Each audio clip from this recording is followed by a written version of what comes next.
All right, well, if you haven't listened to us before, on Monday we go through the best players of the weekend and the worst, and we put these stat lines into some fantasy context for you. We let you know whether these things are going to continue, whether you should count on them, or whether or not it was just a 1 week flash in the flash in the pan. So let's go ahead and get into the stud muffins.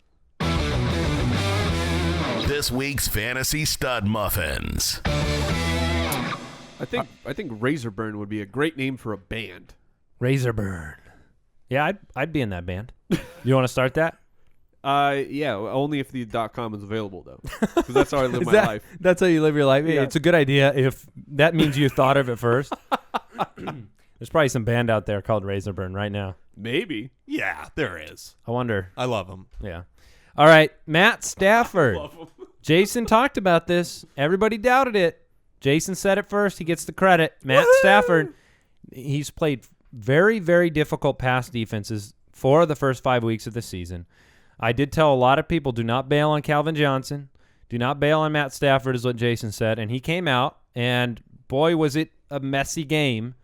But 400 yards and 4 touchdowns, that's good, right? Here's what we see from two teams, the Detroit Lions and the San Diego Chargers.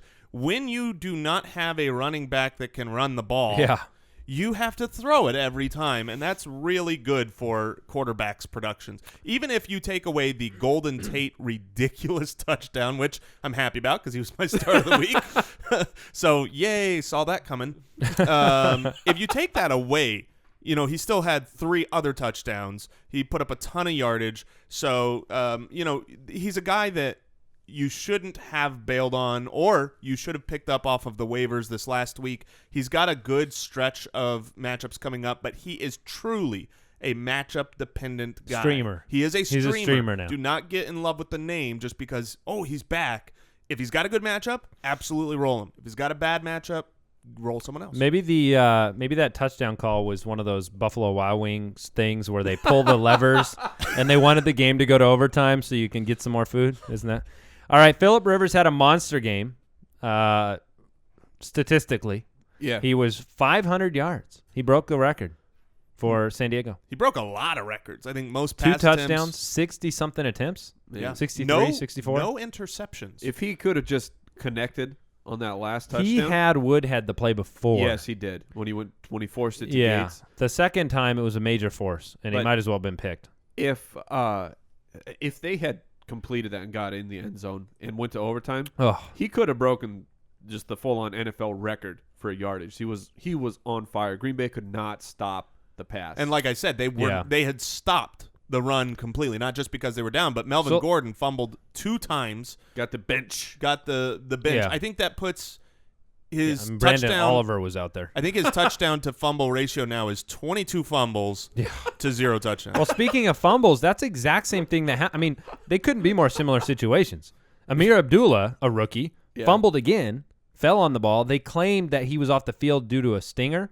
Not that. So he was on the sideline for most of the second. Pride stinger. I came out on the morning of Sunday and said Abdullah might be a sneaky start because Joik was out, and it started really well. I said PPR, because Riddick was maybe going to miss the game. He turned out he didn't and had a good game. He started out really well, but then that injury happened, and Abdullah spent most of the time on the sideline, and they had to fight back. And Zach Zenner got injured as well in that game. So Ryan Fitzpatrick, 253 and 2. Brian Hoyer, 293 and 3. Yeah. Blake Bortles comes out again, 331 and 3. Fitzpatrick was in here because he also had a rushing touchdown. Yeah, and then Kaepernick, 340 yards, 2 touchdowns, and the 49ers won the ball game. So out of these, the rest of this quarterbacks, we'll move on to wide receivers here, but Bortles is the one I have the biggest long-term question for because he was already in the top 10 at the quarterback position, and he came out against, the Texans and had a good game again, 30 completions. And there was the Twitter sphere was abuzz with the talking about wind, which weather is not usually a concern for quarterbacks. The only weather that is a problem is wind. So it was, do we need to downgrade both Hoyer and Bortles? But it was not a factor. 7 touchdowns in the last 2 games. He did throw 3 interceptions. That's what you get with Bortles right now is the picks. Bortles going to Bortles. Yeah, he's going to Bortles. But we have to remember, Allen Robinson is an ascending star. Allen Hurns is a very good 2. And now you have Julius Thomas back, who caught a big touchdown pass. Julius Thomas had a big game. I'm sure we'll talk about him shortly. But, he's been over 300 yards pretty much the last 3 games. So, 298 against the Colts. So, Bortles right now, he's a top 5 statistically. And Bortles is an ultimate garbage man. He thrives on that. But garbage time isn't my favorite thing to count on. But Bortles is getting done weekly. With or without the garbage time. You know what's good about that? We've talked about it on the show before, but there are some quarterbacks that if they end up in garbage time, you would expect big things, but they're not good in that situation.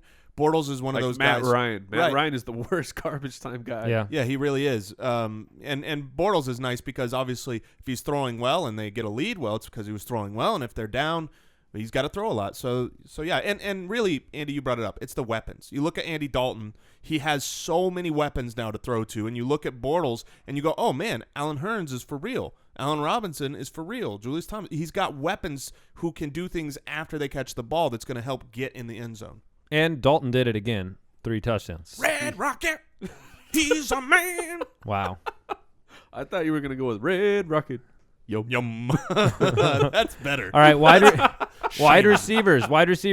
DeAndre Hopkins might very well be the best fantasy wide receiver in the league. Yes. I was going to ask this question when we got to this point, and so I will. You have DeAndre Hopkins on your team, and you can trade him straight up for any other wide receiver in the league. Anyone, straight up, and they will say yes. Anyone. You can get Julio. You can get anyone. Who do you want? Hopkins. I'm taking Hopkins. The only one that would make me pause would be Julio because of the quarterback difference for Hopkins. However, it seems like whoever you roll out there, they're just throwing the ball to Hopkins all the time.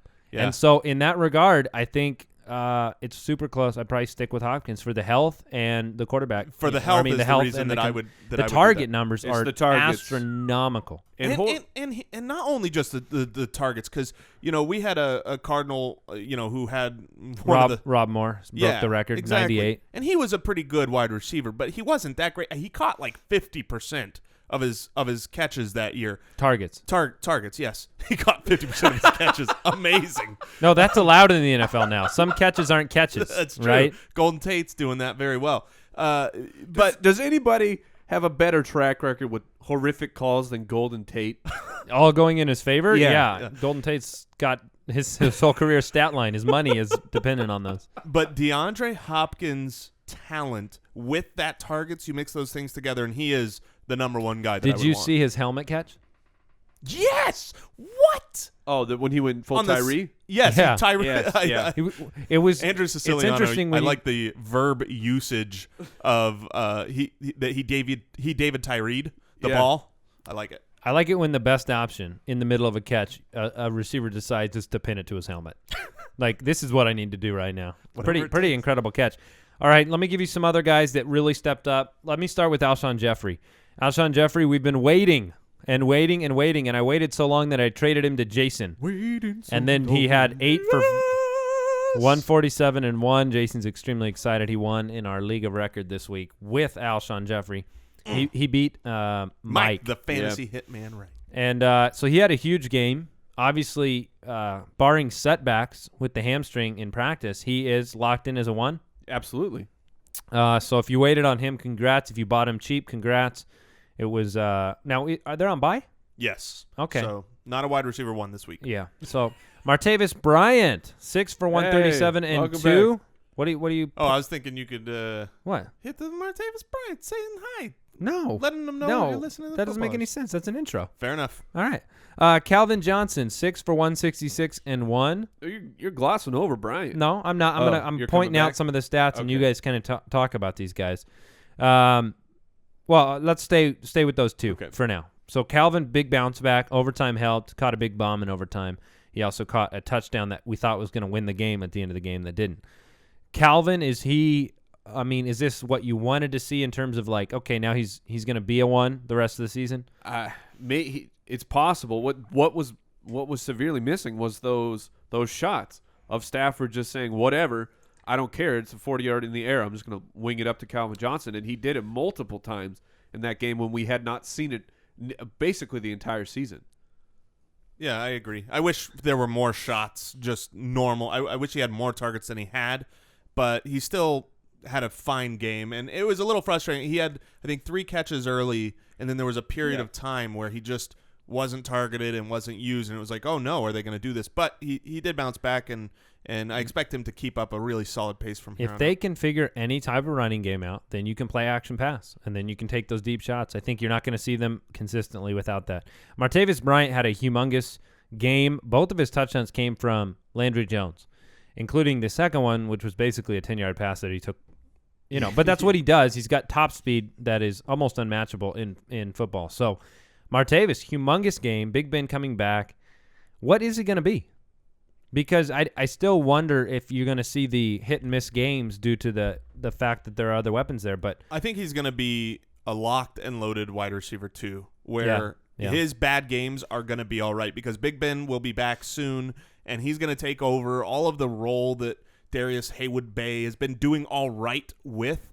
So I think that he's going to have a baseline that is good enough to not be scared about duds, and when he breaks them off, man, I mean, he is a better athlete than these amazing athletes. There's one other guy I really want to talk about at the wide receiver position, and I am so disappointed because at 9:05 in the morning, I went on my phone, and I went to add Stephon Diggs to my roster, and waivers had gone through at 9 o'clock, and I was confused because I thought I was before that deadline. So I went, I put the waiver claim in, and then it said, oh, he's locked, and I said, oh, no.